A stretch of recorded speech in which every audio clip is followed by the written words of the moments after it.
but all right, never mind. We'll talk after. Hello, YouTube. For public consumption. Absolutely. This is BUB'S Comics coming at you with the No Faces Comic Chat. Thank you all for joining us. We have a superstar in our midst tonight. A high, or what do they call one of them? Who walked in? Not a shining star. What do you call it when someone's rising up the ranks? Rising star? Yeah, rising star. Yeah, rising star or shooting star. We have with us one of the, I mean, you know him, you love him, and we missed him last week. DS Comics, say hello. What's up? I'm definitely not the rising star here, though. What? Oh, Roger could smell that one coming yesterday. Yeah, Bub. I mean, you telegraphed that one, you know. Absolutely. Well, we want to start off tonight's chat by saying a well deserved, and really, it may not seem like a long time coming, but for any of fans of this channel would know that the infinitesimal recognition being received by this channel is so diminutive of the larger greatness that is Metarog. Roger, thank you for joining us with your big 1K. I don't know how to react to that exactly. I don't know. You used a lot of 50-cent words there. I'm not familiar with there. There'll be a quarter next week. Just wait. They're all variants. It's all discount. Okay. Oh. And I'm so honored and humbled. You know, it was going at a slow pace. I figured by the end of this month it was going to happen. So I wasn't really ready, you know, for the shock that came with it all in one day. But you know, it's been over 2 years and I enjoyed every step of it. Honestly, the journey to me was worth every single step that was taken as far as videos and comments and likes and subscribers and relationships and AOKs.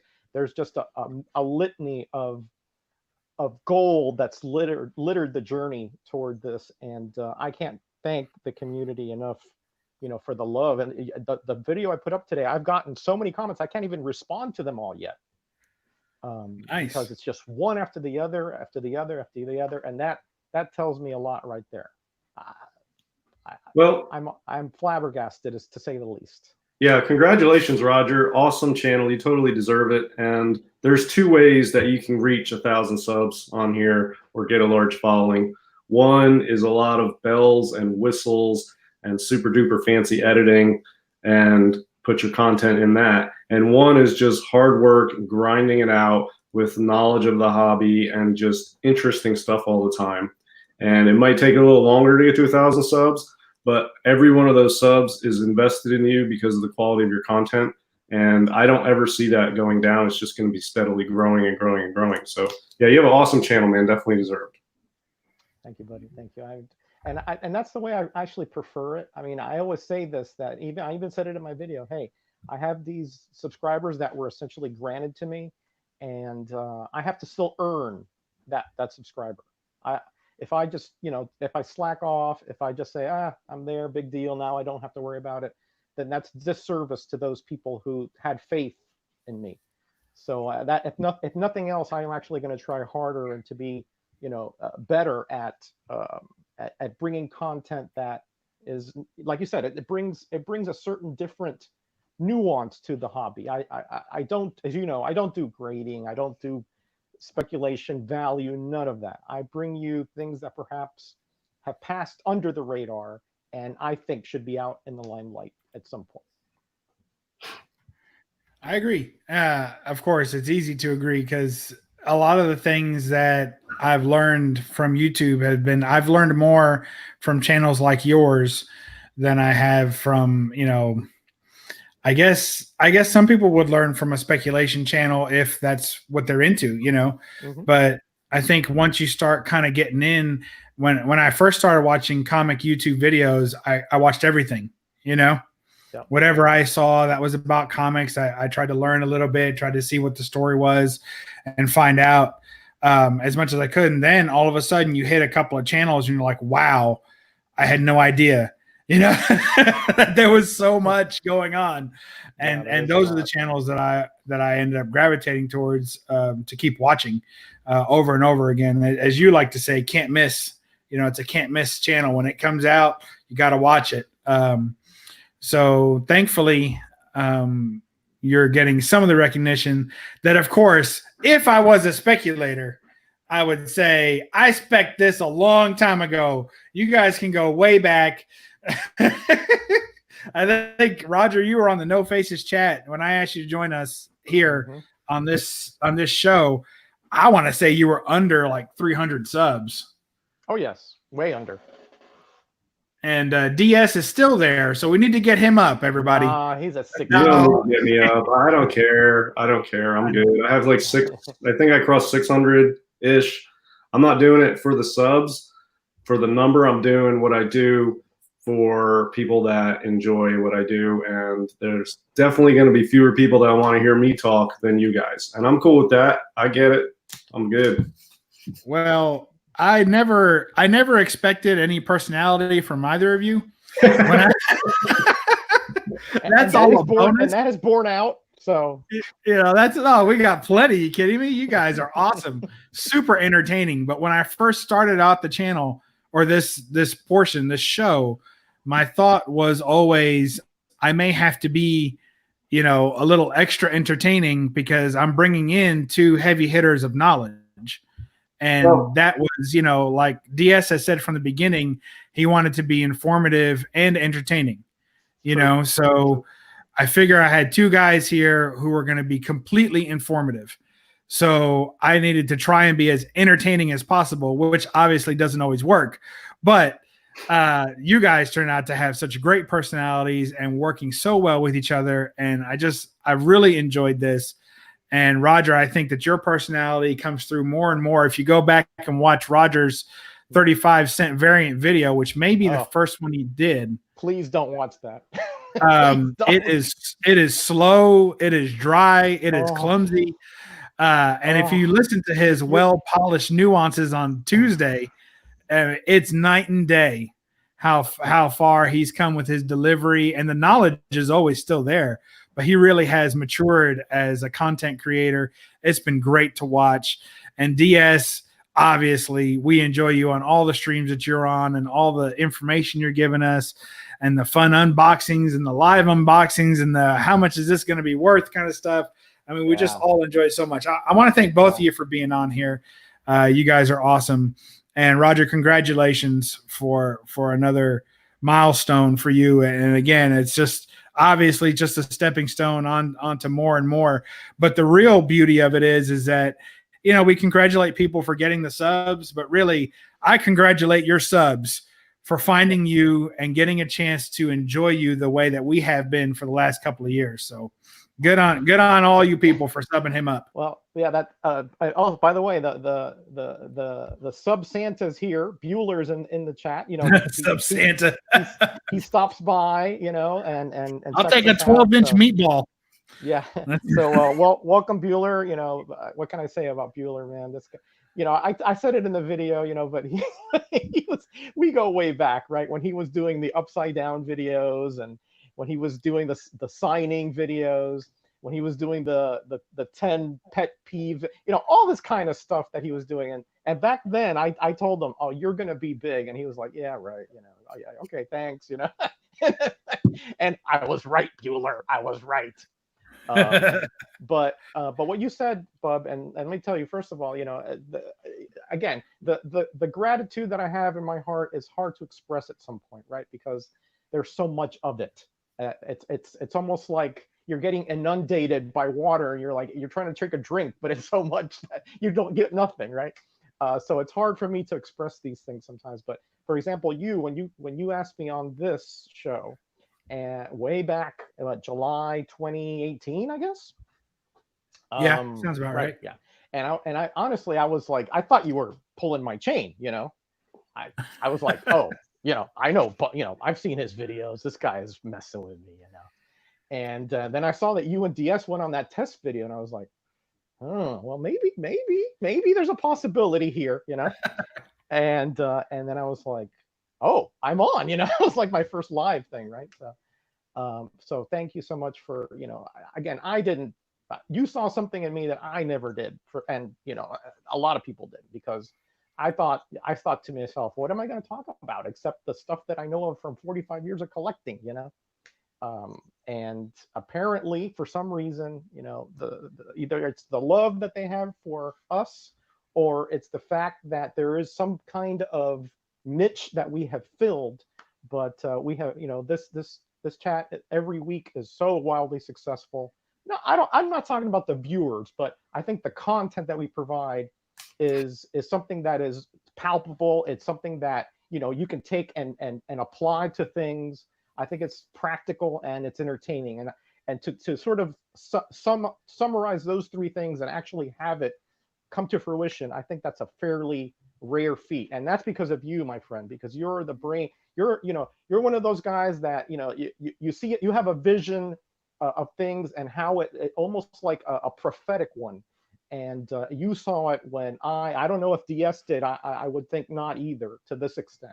And so you get the bulk of the credit for your vision and your honestly your, you know, your moxie for putting this on and knowing that somehow that it would succeed when I was like, I don't even know if I'm going to succeed.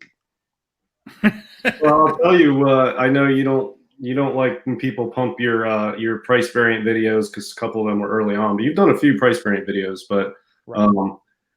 you know, sometimes I see your subs going up and I go back and watch those. Those are hidden gems of knowledge, man. I love the price variant stuff you've done, because anybody can do a list of price variants, but you have more insight than that, how to spot them, the certain months, the different titles that have them. And I see your subs going up and I see the views on that going up, and I'm like, man, I wish this would slow down, because I don't, that's like, it's such a good resource. I have little hidden resources around that I go to, and I like to keep them just kind of, you know, in the shadows so people don't know about them. But man, you're out of the bag on your stuff. But the price variant stuff that you do is, that you have done, is some of the best knowledge resources for comic hunting. And I've yet to score any of those. But I look for them routinely, and I go back and refresh myself by watching that. It's like an old lesson plan. I subscribe to great courses on Amazon Prime. Most of the time at night, it puts me to sleep, but it's quality, like graduate level, you know, lectures, and your stuff is like that, and I love it. And yeah, I think it takes time for that to catch on, and it takes, you know, good knowledge is earned. There's no shortcut to it. So that's type of stuff that will slowly gain views, and it's really putting a lot of knowledge in the community without, you know, there's no bells and whistles to it, you know what I mean? No. But there's a lot of knowledge being imparted to the community by videos like that, and the price variant stuff's my favorite. Yeah, and just like DS's videos, I think that your videos have staying power. You know, those are archive worthy videos. Mine? Yeah, yours too. Yep. No, I remember that's Roger. how you got invited on this show, DS. Well, when me and Roger talked when you invited us on, and we basically decided the best plan going forward was just, let's go on there and make Bub look good and stroke his ego, and we should have staying power. So that has been successful, and it's worked out really well. Roger, right? I mean, I think he's done a good job with that. I think it's here you are again. Rather well. But you know, hey, by the way, we missed you last week. Yeah, we did. You know, we're in that undisclosed location that you were at. Yeah, I missed you guys too. I sent you a little snippet of where I was, sort of. Yeah, yeah, we saw. Yeah, we saw. It was a paradise-like, parasitical. I don't know, it's not right. It was utopian-like. It was utopian, except I wasn't really able to be on YouTube hardly at all. And so that wasn't very utopian for me. That was very frustrating. I really going into withdrawals. You got to disconnect at some point, buddy. You got to disconnect. I know. I bought a bunch of stuff last week, though. Whenever I had a chance, I bought stuff. So it's sort of retail therapy. So.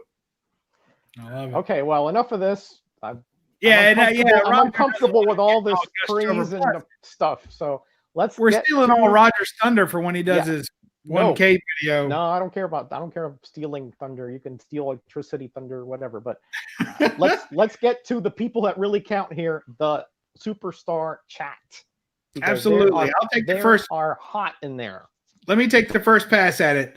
All right. We got Jambo Comics, Mr. Gretzky, Scoons Comics, Seawater 19, Funk Comics 814. I think he just hit 100 subs. So good on you on that. Solid forced. I want to say solid 4th Street Bend. That's what I want to say. And I think that guy's in Louisville. Solid and if 4th he is, string bottom end, I believe is what it is. He's a bass player. That's Shannon. Oh, okay. Yeah. 4th string bottom end. That's what you're going with? I think that's what it is. Yes. Well, I think he's living in Louisville, Kentucky. And in Louisville, Kentucky, there's a string of music bars, and it's called 4th Street Live. And they book in 2 spots. And if you go up and down, you just bar hop through 4th Street Live. And if you bar hopped on 4th Street, you probably could call it a bender. So I'm going to go with this is a solidly drunk guy walking up and down 4th Street on a bender who possibly slaps a bass. And we got man from Beantown, comic collector, Just the Rican and his comics. Hello, Rod the Rican. Good to have you. Hey, Rod. We got the man himself, Comics with Bueller. We got Goat 99. He was in a great chat the other night. It was the All Gina Davis show. You guys need to check that out. I think it was on Javi's channel, if I'm not mistaken. Yep. Conquistadorks. We got to see what we had. Let's see. Comic Collector, Area 51, Mike in the house, broke because of comics, life with 2 YouTubers, Bad Avenger, YouTube is 90 miles from comics. I won't tell you what I used to think that name was. It took me forever to figure out that MF meant miles from. I just I just thought he was really angry at his 90 comics. More like 5 miles from comics, but we won't talk about that. We got 2 Gun Pedro in the house. Pew pew. Pew pew. Maverick MX. We got let's see who else. Missing Chris Lackey was here early. It probably still is. Unruly Simeon, one of our favorite guys. He's always lurking around the chats. Oh yeah. Glad to have you. Ranger Sly in the house, and that's Ranger Sly. Chad RCG. Yes, this was not a joke. It truly is. No faces. Hey. And let's see. I think that's about as far back in the chat as I can go. So thank you all for being here. Chaos and Comics sliding in late.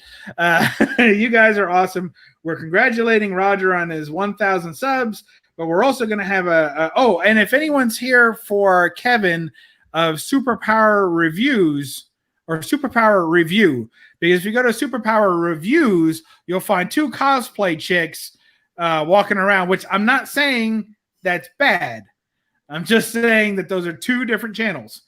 So Superpower Review was supposed to be on tonight. He had a work scheduling conflict in that he forgot he was supposed to be on.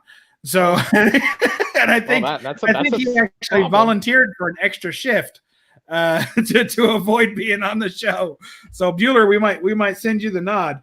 That's what we got going on tonight. But we're here. We got John's Comic with a Kid from Heroes to Icons. My goodness, the chat is almost too big. Man Cave Comics says no love from Bubs. All the love from me, buddy. That's my man. Still working on that. That's gonna get less awkward, I promise. Let's congratulate John Comics with Kids as well. He hit 1K today, this morning. Nice. So we are Millennial Brothers, and he was one of the guys who was shouted on by Bueller as well. So as you see, Bueller moves the needle here. Okay, and yes. I think Comic Core is close. So I might find, if you don't mind, Bub, I'm going to find their link and put it in there. So if people are not subscribed to Comic Core, they can get them. So we can get 3 1K within 24 hours. I appreciate that. Yes, absolutely. Throw it up there. I'll do that. John's telling me congrats on 800 subs. Thank you. Yep. That's you'll be there soon, Bub. You'll be there soon.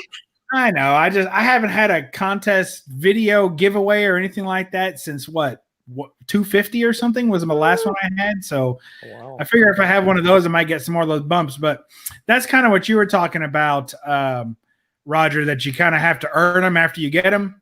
Yep. So you'll do a contest video and you'll get another 50 to 100 subs. And then if you don't put out quality content, they just fade away, So it's always good to you got to not just have the subs, but you got to keep putting out great content. And I know anybody that comes to Roger for content is not going to be disappointed. So, thanks, all right, guys, let's get to the topic tonight. What do you say? Let's go. Yep. All right. So we're talking tonight about trades and collected works. And I had a question on what collected works was, so I'll answer it. Basically, collected works are when they're non-sequential, generally non-sequential comics. So collected in what would be considered like a trade paperback format. So, for instance, sometimes you'll have the collected works. Pretty well known one is Neil Adams. He's got a couple of DC collected works.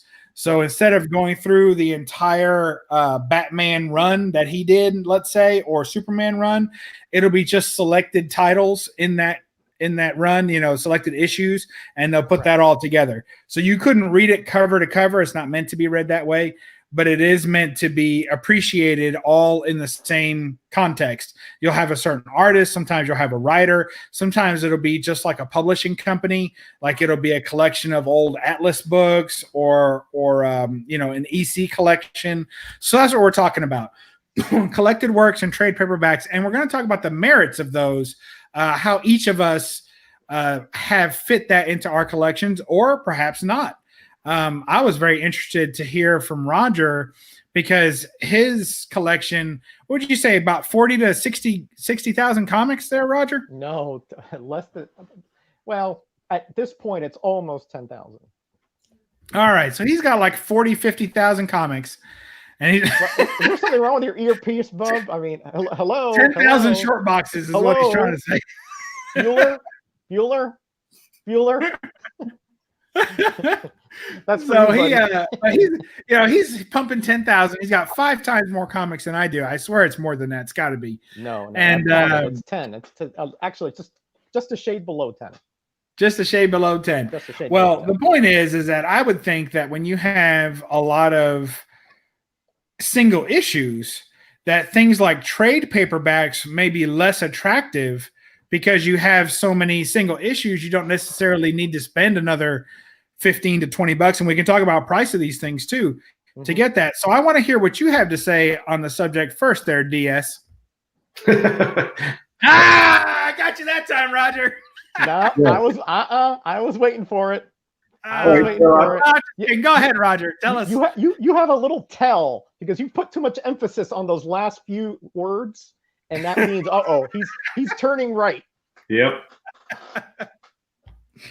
Go ahead, Roger. Tell us. Oh, you do? Okay. You have that many books that you probably like when you see a trade come out that's a classic trade. Yeah. Like I can't imagine that even blows your skirt up. Well, if I have the issues, obviously it's probably not something that I'd be too interested in unless it's on a deep discount. And of course, lots of trades you can get some months after they come out for half price, sometimes less, depending on the subject matter and the popularity, etc. But if it's, for example, there before you had trades, you had stuff like you were talking about collected works. Well, Fireside books are sort of an example of that.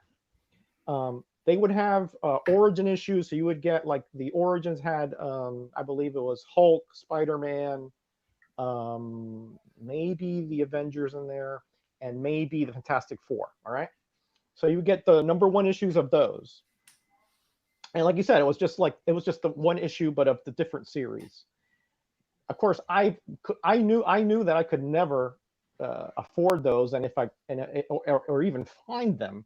So yeah, of course, when something like that came up and I found it in a garage sale or an estate sale or in a cheap, sometimes LCSs would go out of business and they would blow things out.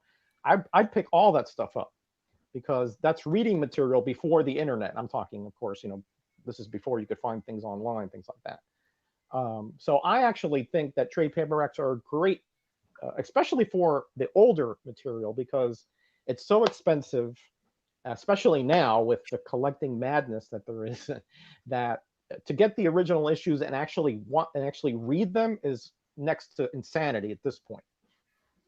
So I think they're great things. Like the ones I have here You know, they're you could find the individual issues for reasonable prices, but it's so much more convenient to have it in this format that you can read it like in a binge, rather than, you know, hopefully having to piece together all these different parts of a puzzle. And hopefully you'll find them all, and then when you do find them all, then you read it. Now I want instant gratification sometimes, like this Iron Fist story here. It's meant to be read as a storyline. So if a trade paperback or a compilation is like that, I'm all for it. And again, I do buy them, but again, only when it's something that I have never read before, or something that I really, really like and I don't have in my collection. Well, that makes sense. So what happens when you come across a book like a trade that you do have all the comics of, but is it still more convenient, or do you ever feel the urge to go ahead and buy it anyway because it's convenient, as you said, to read that way? I do actually. When you say urge, if you use that particular word, yes. Well, that's the word I used, Roger. Yeah. Yeah. Is it something I would do? I would seek out of my, you know, out of some kind of inspiration. Probably not. But every once in a while, though, I will, like, for example, this is for an example, right? The Avengers Defenders War, right? That is meant to be taken as a coherent storyline, but it's also divided amongst two titles. So it's not very convenient to read, you know, because I have to dig to my boxes and I have to find both series, and then I have to be somewhat careful because there are a couple of them that are worth some money, right? So I have to be a little careful. I'm not going to read it like with my coffee and like an Instagram. Lawrence, King of Comicdom, sometimes tags me, and we have coffee and eat and read a comic, right? So that kind of thing, it would not be convenient. But in a trade paperback, if I find it cheap enough, yeah, I'm all about it, because I'm going to read that story various times. I've read that story probably a dozen times. I'm going to read it a dozen more. What I like about that is you had mentioned something I hadn't thought about, and that's story arc or crossovers. Mm-hmm. You know, the trades that collect the crossovers, those are real nice, because that can get crazy trying to find all those books and pull them from all different places. That can get really rough. Yeah. So I like that idea, getting them just for the crossovers. Yeah. And sometimes the trades will have like also some extra materials, like the Suicide Squad actually has a Secret Origins issue. So it gives you some context. They just don't throw you into the battle there. It gives you some context of how things came about, sort of like a prequel. Things like that. They give you some extra kind of information, pertinent information that sometimes otherwise you'd have to search out on your own. So again, there are different advantages to trade paperbacks if well done, and if the storyline merits a trade paperback publishing. Yeah, I like that. What about the price? How do you feel about that? Do you think that because sometimes I'll look at a trade paperback for a set. Well, here's a great example. So today I have a new LCS that opened up in my neighborhood, roughly in my neighborhood, the neighborhood in which I work. And there's some guys that I knew before, and they kind of branched out on their own, and basically all the other comic shops have closed. So now they're basically the only game in town. And they're not taking that responsibility lightly. They really are trying to be the shop for everyone, right? Which, you know, is difficult to do. Very. I think the shops that have the hardest times are the ones that try to be everything. And that's what they're trying to be. They got a big enough location for it. Anyway, that's getting off topic. The point is that I came across a run of books that I had yet to acquire. They were James Bond books. Actually, I have them right here, so I'll show them off real quick. So there are these Kill Chain books, so you can tell which way I went. And James Bond Kill Chain, it was like the third grouping of James Bond books that Dynamite put out. So they're a little harder to find. They don't have a huge print run, and you just don't see them anywhere. Like, you never see them. But they had a trade that came out of these books.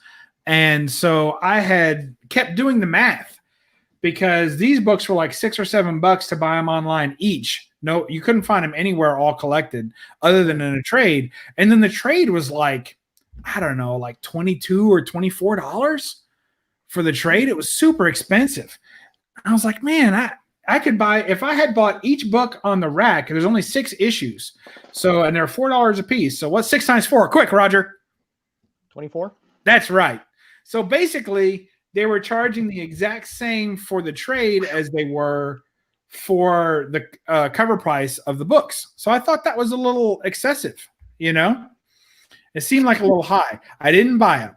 And now, until today, I couldn't find the trade or the floppies.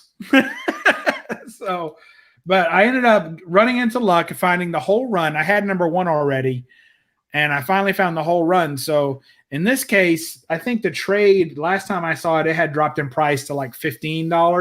Mm-hmm. So, and I picked these up for $3 a piece, and I already had one of them. So that would have been 3 times 5. So $15 is basically what I spent on this. So I could have bought the trade for the same price as what I paid for the individual issues. So if the price is even, and this is my new question to you, right? Mm-hmm. So if the price is even, which do you get? If it's a set of books that you wanted to get, and it's the same price to get the floppies as it is the trade, which do you get? That's an easy one. I'll get the floppies. Really? Yep.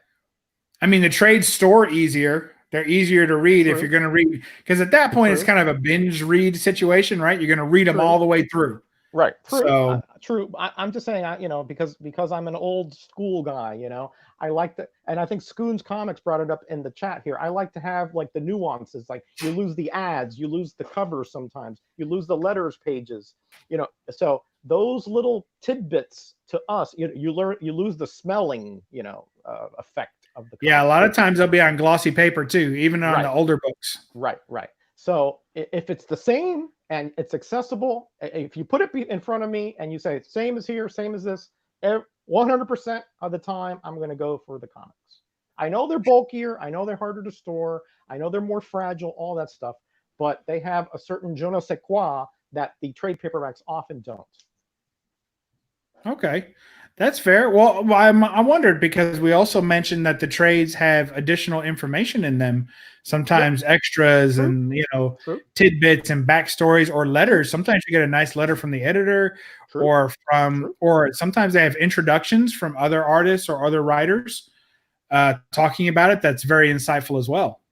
True, not true. I mean, there's no wrong answer there. It's just that, since when I was collecting, there were not a lot of trades. You always go back to what you know best.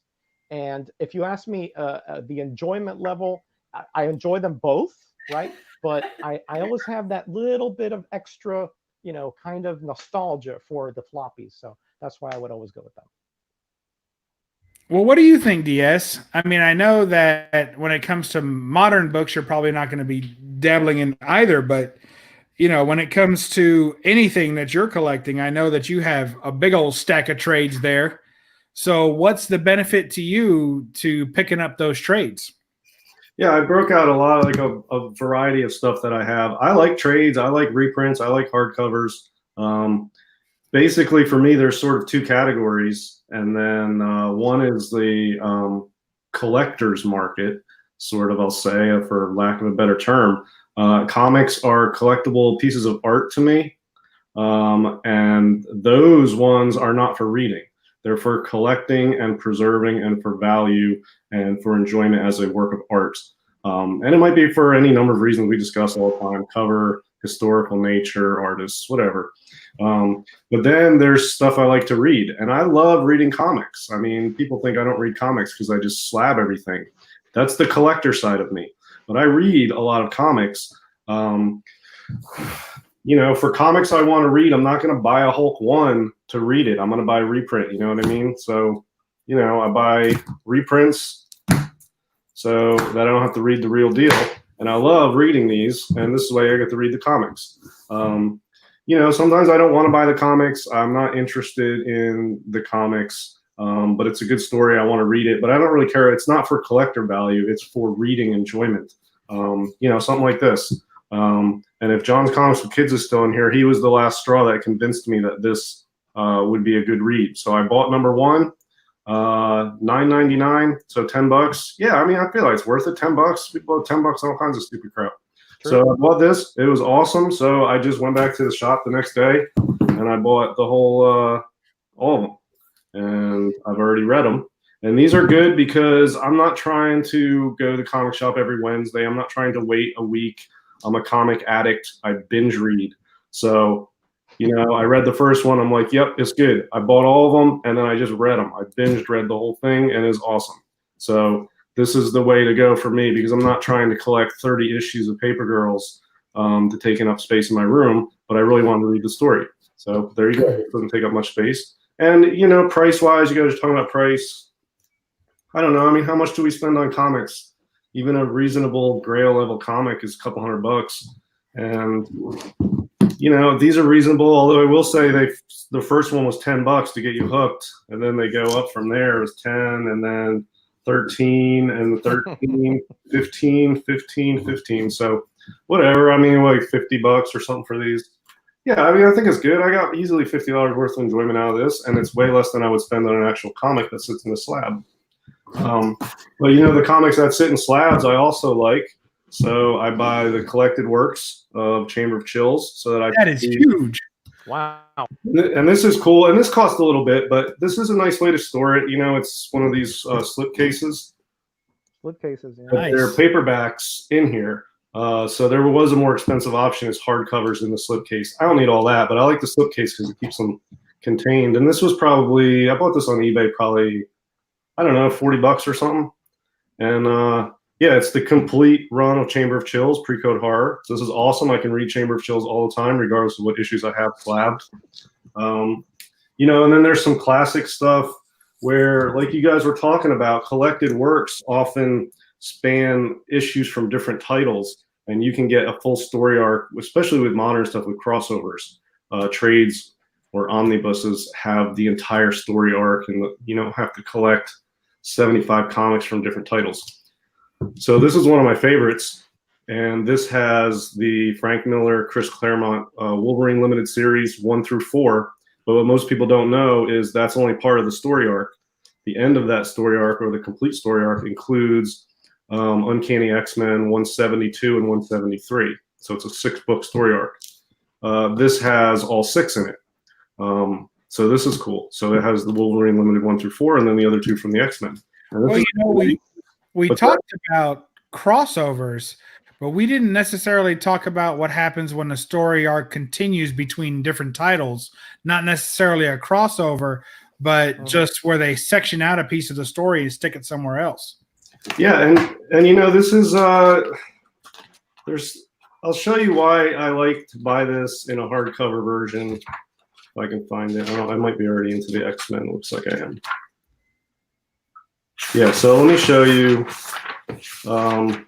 And most people wouldn't know this, but in Wolverine Limited 4, so you're reading Wolverine Limited 4, the end of the 4-part series, there's this panel at the bottom. Yep. And that's the end of Wolverine issue Limited 4. Now, this is the cover of X-Men 172. And you can see it's just a continuation. And even that cover is swiped from the end of. So, you know, it's cool to see them side by side. And this isn't worth it. I don't have this because of value. I have it because of reading enjoyment. But that's awesome. You see the end with the wedding invitation. And then the story continues to the next chapter. And there's the invitation with the sword through it. And you're like excited to what's going to happen.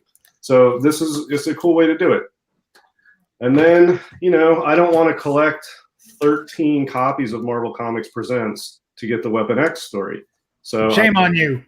I'm not a completist anymore. And those, you know, some of them have value. They're cool. And when I've had a bunch of those and read them, but this has the entire Weapon X run, 72 through 84, Barry Windsor Smith Weapon X run from Marvel Comics Presents.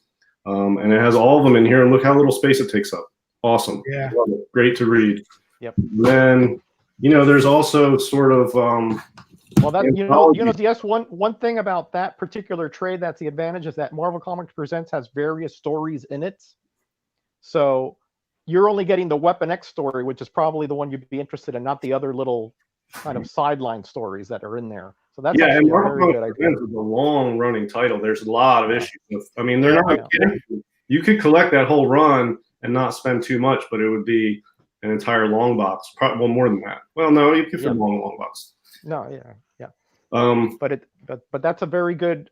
That's a good reason to have that though, because you're getting and again, when you're reading Marvel Comic Presents, you have to find the story, and then there's another story from another character, and that way you can read a coherent storyline one after the other.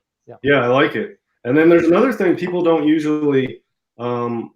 In Golden Age, it's pretty common. I don't know how common it is among other genres, but I don't think it's as common for sure. And that's sort of thematic anthologies. Like this is a book that collects Golden Age horror comics, but it's just a random collection of comics assembled together that share a common theme of horror.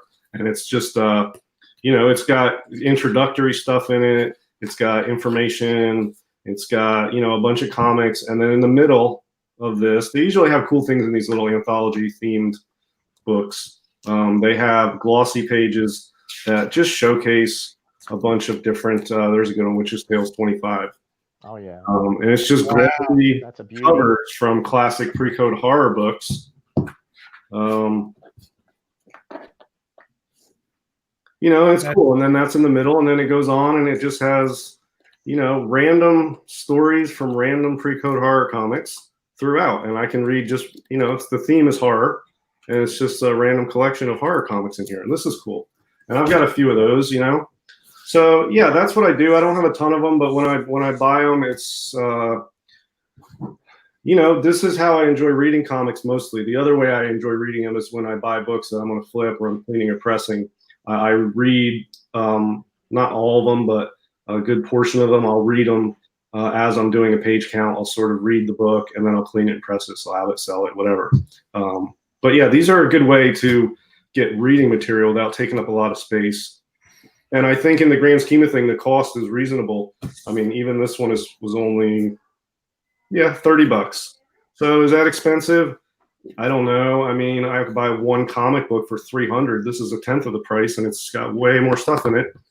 So I don't know. I think they're reasonable cost, and they're good ways to enjoy comics in a variety of ways. Well, I mean, you didn't necessarily mention it because I know that your books are generally in something of a way station to being preserved. But like for me, a lot of my Golden Age collection is not slabbed.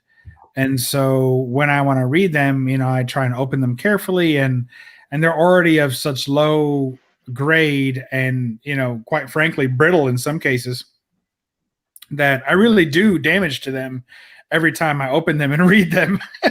Because a lot of people are like, "Oh, you don't want to open it and read it," And a lot of times I'm like, you know what? Every time I do that, I'm like brushing pieces of page out of my lap, and I feel bad, Yeah, but you know that you're going to do that, which is why you opt for lower grade affordable stuff. You don't want to have like a VF copy of Planet Comics 6 and be flipping through it next and spill your coffee on it. You know what I mean? So yeah, if you're spending $1,500 on a comic book, I want that preserved and slabbed and put safely away in a box and not something to be flipped through. Just for me, personal preference.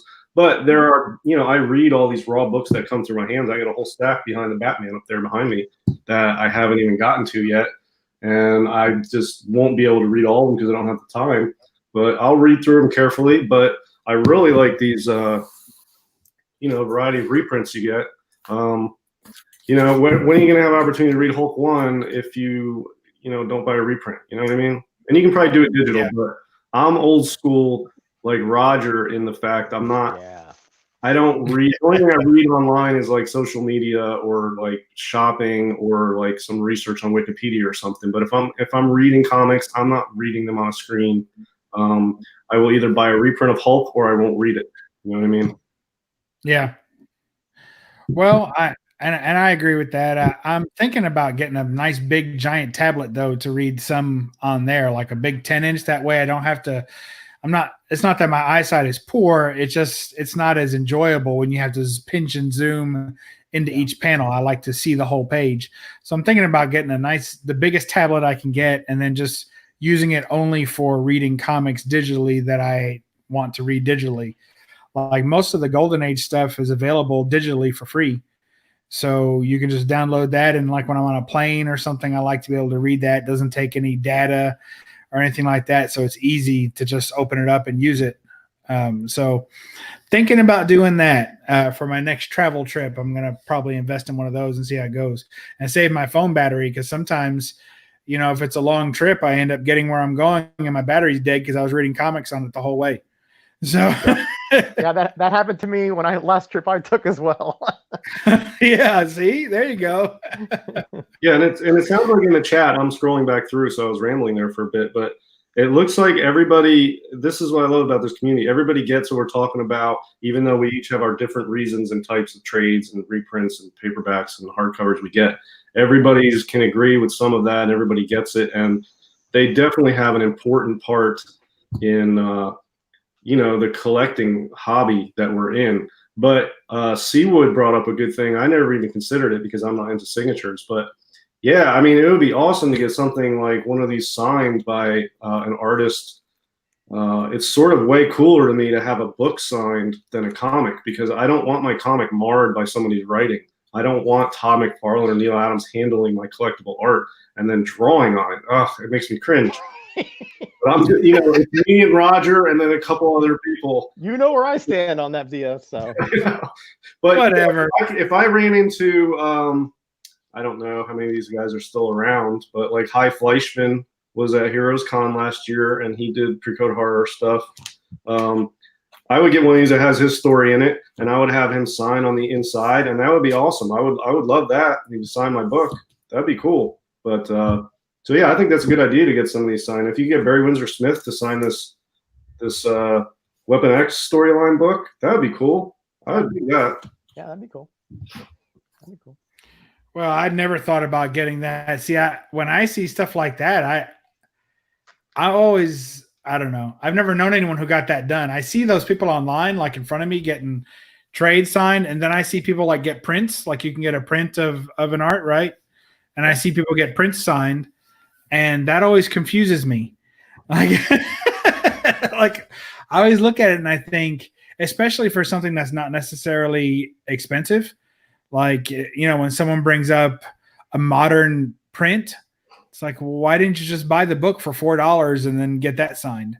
But I know it's easier to frame a print than it is, you know, a comic book, but still, it just always kind of confuses me when I see that. So it's good to hear you guys talk about that, because normally I just look at those people and I'm like, what are they doing? Like, why are you giving a slipcase to a hardcover signed for that? You know, anyway. I'll tell you, I like, I don't have the space here, but at some point when we move to a bigger place down the road, I'll do more decorating in my comic space. I am a big fan of prints, and I'm a big fan of Purple Rain prints. No. But I like prints, and I don't mind having them signed. I think that's cool. I'm an anti-signature when it comes to the books, because I don't want writing on my books. They're collectible pieces of art. But a print with a signature on it would be cool, or a hardcover with a signature on it, and especially if you get a remark in it or something, or a little sketch, be awesome. So I'm not, you know, I'm still not going to go wait in line for a signature, but I would buy a signed print over an unsigned print potentially and hang it on the wall. I think that's cool. I mean, I like posters. If it's not comics, I'm low end and low maintenance. I don't need high end stuff, unless it's the comic books themselves, because that's where my true passion lies as a collector of you know, art.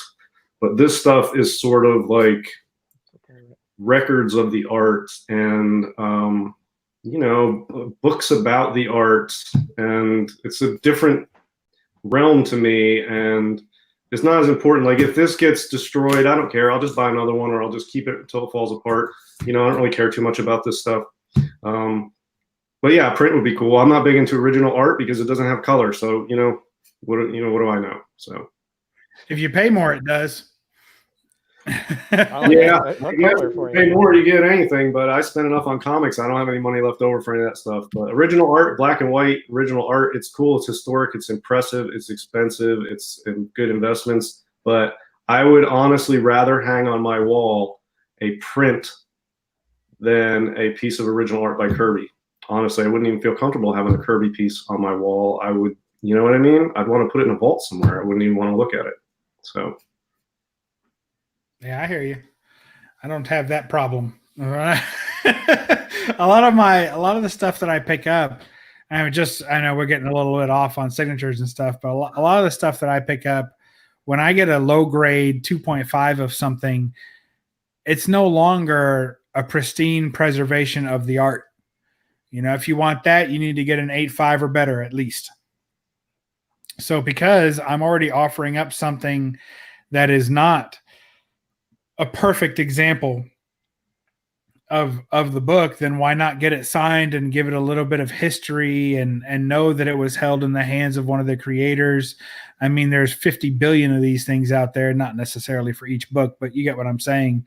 And my 2.5 is not that special necessarily, but it definitely has spine creases and wear, and it has had a life. And I think when I see a signature on that low grade book, it adds history to the life that it's had, and it's wearing it, you know, on its face. And I have no problem with that as long as it's tasteful.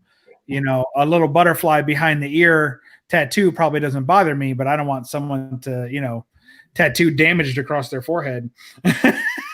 You know what I'm saying?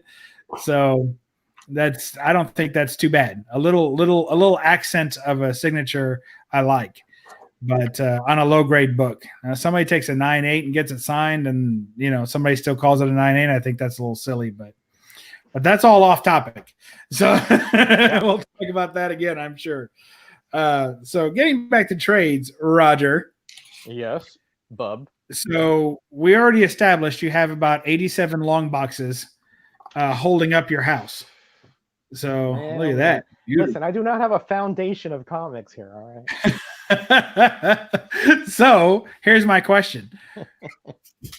We have established, I think, that trade paperbacks are an efficient way to store especially long story arcs or crossovers because they condense it.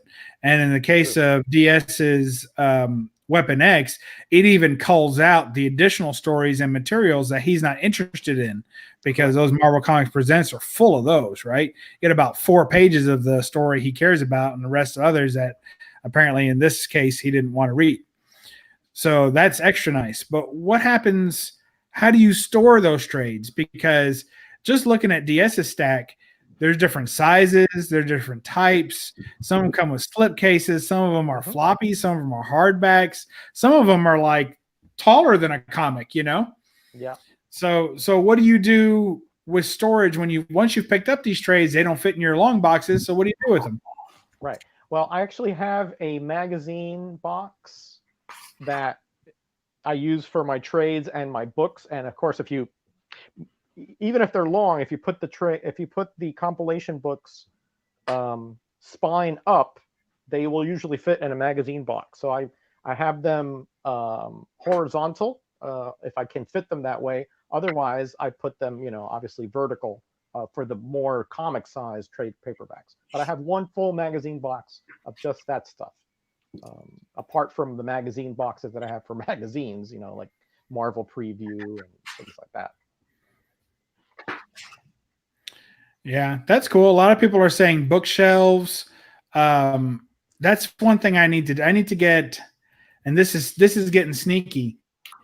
Like I need to get a bookshelf that is outside the comic room, because trades can be they look like regular books sometimes, you know, so you can if there's going to be anything you can bleed outside the room, it's probably going to be like your movie collection and things like that, and books, you know.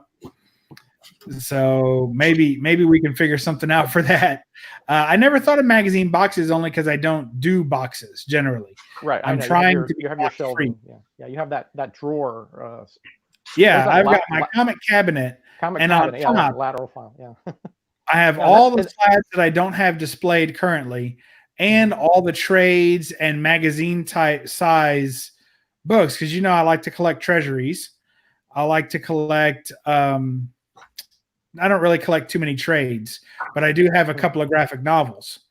So, what do you do with all original story novels? Yes. Yeah. Okay. Okay. I have a few of those too. Yeah. But you know, the slab, that's a whole nother issue there, because that's a pain to store as well, and because they're so heavy when you put them in a short box or, you know, whatever. It's like you got to be like, you know, Hercules, you know, fifth cousin to lift this thing, you know. So Yeah. so you have to sort of spread them out, or you have to have another way of transporting them. I'm talking about, you know, if you're in a home and you've been there for 50 years, you're going to live there forever. That's no problem. But if you, like me, like I'm renting, I'm going to have to move at some point here. It becomes quite a pain, and including that magazine box with the books and the trades. But I reinforce it when I move it. Yeah, that's got to get heavy. Yeah, it gets pretty heavy. But the slabs, I'm going to be deslabbing a lot of things here before I move. Probably in the next couple of months. I'm not moving in the next couple of months. I'm saying I'm going to be deslabbing in the next couple of months, just because it doesn't make any sense for me to keep them in there. They're not high grade or anything. That's just the variants way back when they were sold. A lot of them slab, because they didn't know what they were, you know, so they wanted to make sure that there was another third party to verify what they were. Right. But now I think it's easily identifiable. So I don't think the original purpose for slabbing those makes any sense today. It's just extra plastic. I'll send them to you, Bub, if you want. Yeah, I've got a couple of those, don't I? Goat99 has brought up an interesting point, and this was another thing that was on the list of topics for tonight. So he says, what are you guys doing as an exit plan for the suckiest books in your collection? Now, I'm going to change that question just a little bit, because that's not exactly our topic for tonight, but it does touch on something that I wanted to bring up, and that is, would you consider downsizing your floppies, if you will, in favor of trades for the sake of space in your collection? Yeah, I mean, I'll answer it. I would. I mean, whatever you consider to be like your suckiest stuff or your worst stuff, if you don't like it at all, just get what you can out of it and move it and make space. But if it's, you know, stuff that you enjoy, like if you have a full run of Marvel Comics Presents, but you really like the Weapon X line, just sell everything and buy a Weapon X storyline book. Yeah. You know, I think that's a good idea. And especially JPL Flash was in here, probably might still be. He might have gone to bed. He's been a beast with those omnibuses lately, and those things are huge, but they are not huge compared to the number of comics that are in those. So at some point, if you want to downsize, even if you have huge stuff, if you got a full X-Men run or a full Captain America run or Spider-Man, you can get all of those in omnibuses and still enjoy the art and the writing and the history of them in trades. And that is definitely a reasonable thing to do as an exit strategy, because when you exit, you're not going to stop liking comics. You're just going to want to move the volumes of collected books that you have over the years. And I think omnibuses and trades are a good way to downsize that. And then you can put your entire massive collection, you can turn it into several shelves on a bookcase. And I think that's a great idea. So that's definitely a great idea to do. And, you know, people have an entire run of ASM, you know what I mean? You don't want to keep that forever. Some people want to, you know, you get to a certain age, you want to sell it off and be done with it and move on in your life and go travel or do whatever, but you still want to read that stuff. You can buy a Spider-Man omnibus for 10. So I think it's good. Really. I was at that new shop today, and one of the things that was so striking to me was they had a very limited amount of back issues, and they're mostly recent back issues with a few exceptions. And I asked the guy, I was like, meaning modern books. I asked the guy, and I was like, you know, what's the deal? Are you guys buying collections? Are you not buying collections? He's like, we're not buying a whole lot of back issue collections because we have pallets behind the store, meaning not outside, but they had a little warehouse section of the store.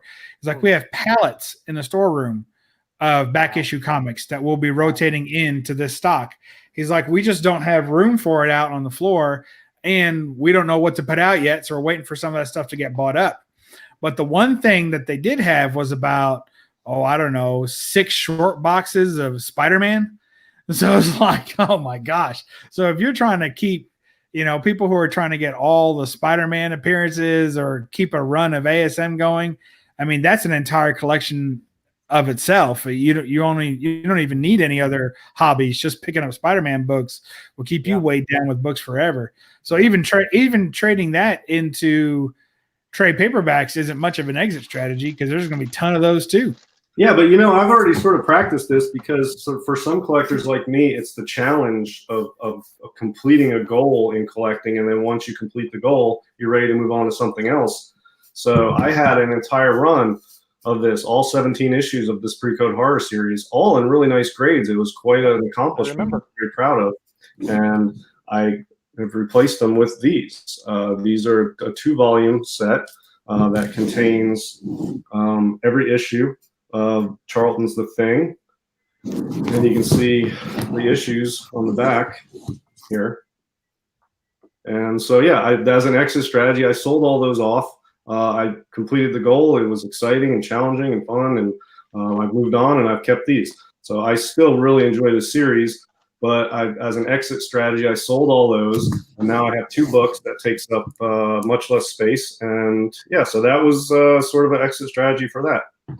Sometimes you complete a goal and you want to move on to something else. There's nothing wrong with, moving on to new goals and setting free or selling off what you have collected that met that goal and moving on to a new challenge. There's always new stuff to collect. There's always new challenges to meet. And good point. If you just everything, every time you complete a goal and you keep it, for me, it starts to create too much stuff in my life, and I don't like having that much material stuff around me all the time. So I'll complete a goal often, and then it's the challenge of doing it. It's like the journey that's the satisfying part for me, not the destination. And then once I accomplish it, I rid myself of it, cleanse myself of it, so to speak, and move on to the next challenge. But I keep a memento of it, like this. This is cool, and this means a lot to me because these aren't worth much, but I collected this entire run, which not many collectors can say for this run.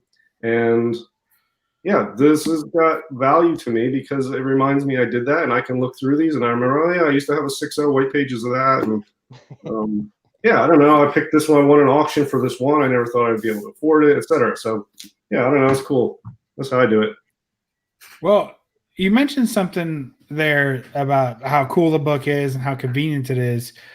But there's something, and this is the last portion of the topics for tonight. Mm-hmm. And I want to touch on the value of the trade, the ongoing value of the trade. Now, in my experience, buying and selling with shops specifically, not at cons and things of that nature, because you can imagine trying to drag a bunch of trades to a convention to use as trade bait or to sell to a dealer is that's got to be a fool's errand, plus heavy on the back. But I know that local comic shops will often buy trades at fair prices because it's very easy to tell the condition of a trade. It's very obvious whether it's in good shape or the corners dented, especially if it's a hardback. Is it dented? Are the pages wrinkled? Is it stained? You can kind of tell if it's ever been read or not. So I think that trades tend to hold their value. You might buy one for whatever the price in the back probably doesn't hold that value. But whatever you probably paid for the book, say you paid $5 for the book, you can probably read that book and offload it for $5. If you paid $10, you could probably read it and offload it for close to $10 and so forth and so on. So I think that that's something that needs to be mentioned, is that I think that trades are they're not a speculatory investment to where you can continue to gain value in the book, but I think that they hold their value very well. Now, Scott's saying Ollie's disagrees with me. Well, I'm not talking about wholesalers and retailers. I'm talking about as collectors. So if you go into Ollie's and you buy a book for $3, but the cover price is $15, that's a $3 book. No one bought it for $15, that's right. And that's why it's available to you for $3. But now that you've bought it for $3, you could probably take that to a shop and sell it for $3 or sell it to another collector for $3. So I'm talking about the end user price. how much you paid for it, and then if you're after you're done reading it and enjoying it, if you want to sell that again, you can probably get most of what you have in it, back in your pocket. So I think that that's nice. Yeah, I don't know that. Yeah, I think you're right. There are some trades or hardcovers or collected works and stuff that actually appreciate over time, and there's like, first edition type things or special artist edition stuff unopened, and you can actually collect some of this stuff as investment, as value going forward.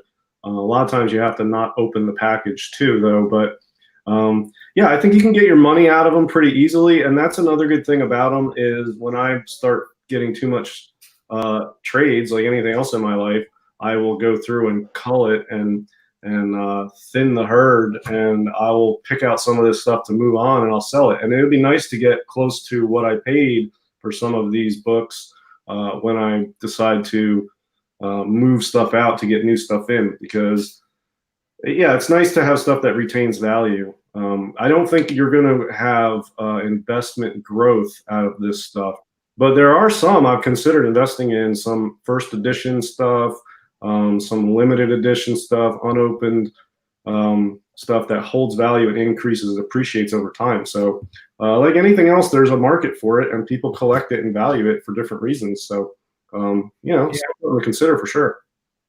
And I like what Justice for Comics is saying. He said it helps to pre-order your comics for a 35% discount. And the larger books that you get, obviously that maximizes that discount effort. So if you pre-order a trade that's normally $20, you're getting $7 off. You got that book for $13. That's a huge savings. And the day that it comes out, they're asking for 20 on it, and you're already in great shape, So I think that does help a little bit. I know that the statue game is built heavily on pre-order as well, because they're larger valued items. So when they're pre-ordering those statues and getting a big discount on it, because they don't even know what the final product's going to look like. Sometimes they just get a concept picture and they pre-order these statues, and they show up months later, months and months down the road. These statues just start pouring in. But hey, you have less in it than the retail value when it shows up at your door, and you can maximize that. You can flip it, you can keep it. I know most of the statue collectors that I am familiar with, they evaluate it after they get it, and they decide, I'm either going to keep this or I'm going to sell it, and they'll sell it for $5 under retail, get all their money back, make a little bit of money, and they're moving on to the next statue. Wow. Yeah, another thing to do with trades, which I am going to start doing this, is when I have a trade of something that matches up with the actual comic book, I'm going to package them together and try to get a little extra value on top of it. Like when I sell my Hulk 1, I'll put the. I'm just joking, I don't have a Hulk 1. But, I do have one of these with BBC, and when I sell it, I'm going to put this in with it so that you can get the copy of it with this. Oh, that's and nice. It's not going to add a ton of value, but I can probably add $20 of value onto that package for a $4 reprint. You know what I mean? Because it's a big book. Somebody will pay $5.20 instead of $5, and they'll just be like, yeah, well, it's $5.20 for the book, and it comes with the reprint. That's cool. And normally I would price it at $5. I bet you I could do that to make even a little money off it. I've got one of these. That's why I bought that one. I got one of these. So yeah, I mean, some of these I'm going to sell with the books I have when I sell them. I'm going to start doing that. And the Paper Girls, maybe I'll get a Paper Girls slab, and when the Amazon thing is a big hit, and I'll sell a 9.8 Paper Girls 1 with the trades and maybe get a little extra value out of it. I don't know, something. Why not give it a shot, right? Absolutely. What do you got to lose? That's the whole idea, right? Yeah. So, well, thank you guys. I think this has been a decent topic tonight. As usual, there's just things I'm wondering about. So then you guys help me make my decisions. So, so thanks again. Much like the AF-15 that I found at the library, I'm going to use the knowledge that you give me and make an informed decision. And thank you again for all that you've done. Sure, no problem. AF15, right? Yeah, gotcha. All right, guys. Well, thanks so much, everybody, for joining us. DS, what you got going on your channel? Well, I just did a quick update today, but I still got that $100 Grail series going, and that's an ongoing thing. That's I don't know. People seem to enjoy it, and I'm enjoying it. So it's starting to not be as much about the money for me as it is to just sort of share something with the community, because I'm getting a lot of views and a lot of comments, and most of them all are positive. Yeah, so I'm really starting to enjoy that series, and I'm gonna see where it goes and try to get creative as it moves forward. But other than that, I mean, I've just got a bunch of stuff I'm trying to sell, and then I'm trying to start prep early for like Heroes Con, which is in June. Oh wow, that's way early.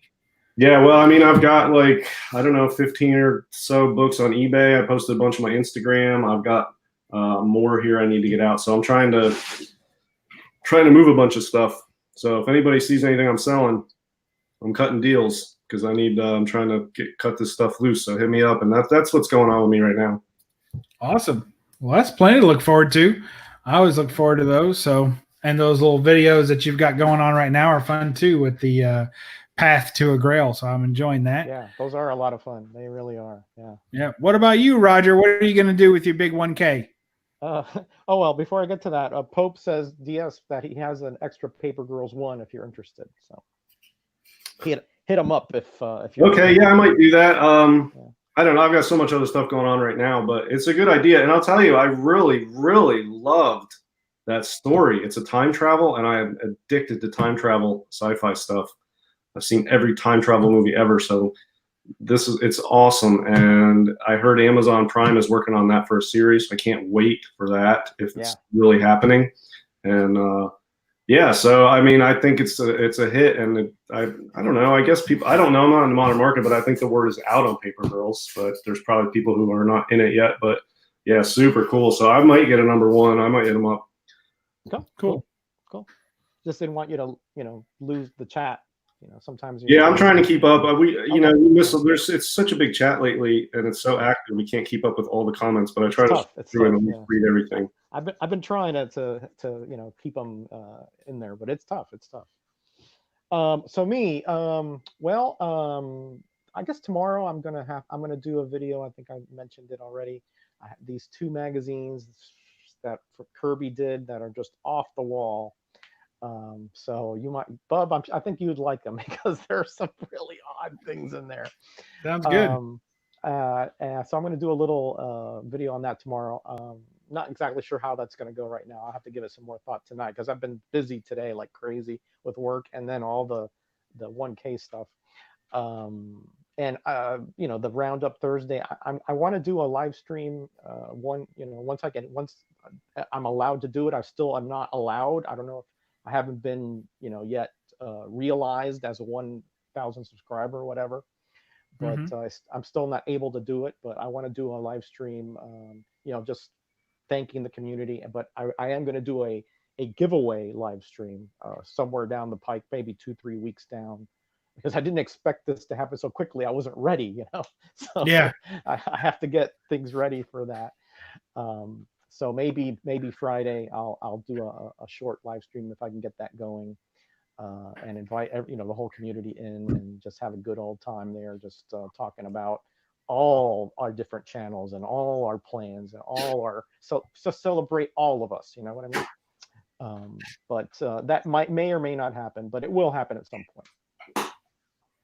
Sounds like fun. Well, good deal. My channel, I have more hauls coming. I went to a convention last weekend, so I got a lot more books to show off, and simple stuff like that. And of course, this show every Monday night at 7 Eastern. So enjoying that, and be booking tomorrow. I'll be booking my hotel and stuff. I'm going to do that hangout with Silver Age Dave in Toledo, Ohio. Ooh. And so I think it's in March or February. I think it's in March. Is there a con there? Huh? Is there a con? Yeah, there's a small con up there, Oh, okay. but it's really more about the hangout, you know. Okay. Cool. So you're So driving up we're gonna there? go do that. That'll be fun. And Cool. and so, but like DS, I'm kind of trying to hunker down a little bit and do more convention buying than online buying. I let a couple of books go this weekend that I'm not sure if I should have, but I didn't pounce on them. And I know it's a topic for another video, another night, but I think the market is softening a little bit. Yeah, that's right. Jackson Roy Kirk, Fantasticon. Yeah, I think that it is the market is softening quite a bit, and it's a lot. The books are selling for less now than they were this time last year, so it's not a bad time to be a buyer right now. Prices are steadily lowering, it seems, still. So, and I thought the first of the year they'd take an uptick, but they haven't. They really just steadily been dropping. Less interest, like less big buyers. People maybe they're not scooping up the low grades, the stuff I go after. Who knows? I'll talk to somebody else and they'll say that the book they've been following or the 10 books they've been following have been raising in price. So you know how it is. But for me, the prices seem to be going down for the books that I'm after. So I've let a few go anyway and kind of saving it for conventions because that's more fun to me. And like Jambo was saying, the haggling at the conventions and the wheeling and the dealing and the bundling, and I really enjoy all that stuff. So looking forward to that. So that's what I got going on. You enjoy it and you get good results from it, and that makes it more enjoyable. Yes, it is fun. it is a lot of fun. I like to see what I get and how little I can give for it. So there you go. All right, guys. So let's give our sign offs, and we'll be back again next week with No Faces Comic Chat. So DS, take us out. Yeah, if anybody's interested in horror, this is one of the best horror art books that I have ever come across. So I'll just throw that out there. If anybody's interested in something horror-related, comics, movies, etc., this is top notch. But yeah, everybody do your homework. Really awesome chat, and I'll see you guys next week. Cool. Go ahead, Roger. Yeah, what DS said, the chat today was like just, man, they were so good, and there was like 40 some at some point. Just it was going at such a breakneck pace. I mean, I couldn't even keep up. And usually I have the other one right here. So again, you guys are the superstars here. We're just the ones having to soak in the goodness that comes through the chat. So thank you again for another great night here with Bub and DS. Nowhere I'd rather be, nobody else I'd rather be right than when I'm on here on Monday night. So everybody knows what I'm going to say. Be blessed and be back. Thanks, Roger. And congratulations again on your 1,000 subs, and congratulations to your actual subs because they get to enjoy you the way we have. Thanks, DS, again for being with me as always, other than from last week. We have a short memory around here. DS is always with us. And we'll start off tonight's chat by discussing the name of our team. DS, what's the name of the team? Do you remember? Oh, something about robots. I like that part. I don't know about the rest, but robots are cool. It was the Robotic Relic Readers. Cool. There you go. Yeah, you're welcome. Alliteration. Whatever. I quit.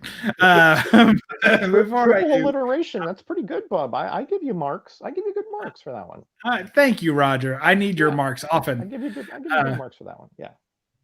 And I'll tell you, read a comic. We'll catch you next week on No Faces Comic Chat. And remember, don't apologize for the glare.